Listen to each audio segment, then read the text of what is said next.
Salut tout le monde. Alors, vous vous souvenez de moi? Bon, j'imagine que vous vous demandez sans doute ce que je fais en pleine jungle équatoriale. Bon, peut-être pas. Mais il se trouve que je suis à Shanghai. Et oui, ça peut paraître surprenant. C'est pas du tout l'image que j'avais de cette ville, mais en effet, on peut trouver des écrins de verdure à Shanghai. Et d'ailleurs, on peut trouver bien d'autres choses. Suivez-moi, je vous montre.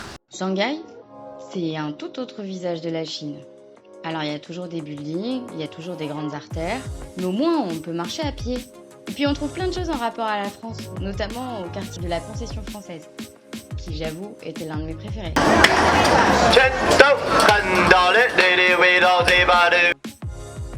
Non, c'est quand même un plaisir peut-être normand, là où il y a des coins en France qui sont quand même moins valorisés et qui ont moins de force, moins de potentiel, d'attractivité comparé à la Normandie. Faut pas passer en fait à côté de son rêve. Et sachant que la terre est grande, il y a un tas de choses et il y a des Français partout. Il y a des Normands partout. J'ai appris qu'il y avait des Normands à Tokyo. J'ai appris qu'il y avait des Normands en Corée. Il y a des Normands à Taïwan.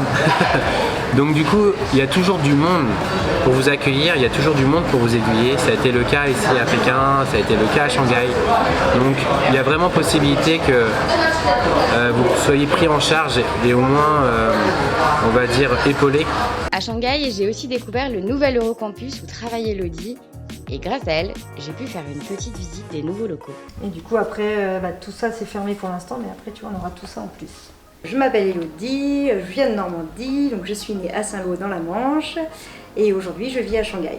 Donc, et auparavant je vivais au Cambodge. Donc ça fait maintenant 4 ans que j'ai quitté la Normandie. Donc au départ j'ai suivi mon conjoint qui a eu un poste d'enseignante dans un établissement français à l'étranger.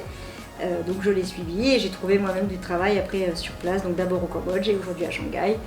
Je travaille au lycée français, je m'occupe en fait de toutes les activités extrascolaires, donc sport, culturel, toutes les activités qui ont lieu après la classe. Alors, je suis actuellement dans le train de la ligne Maglev, qui est une ligne qui va tout bonnement à 300 km/h.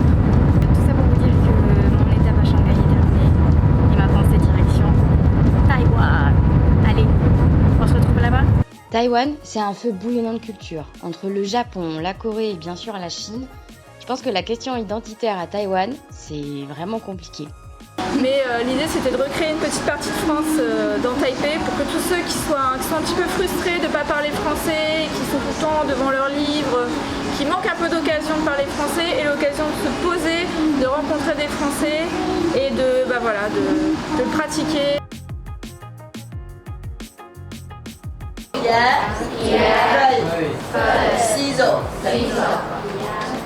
Pierre. Pierre.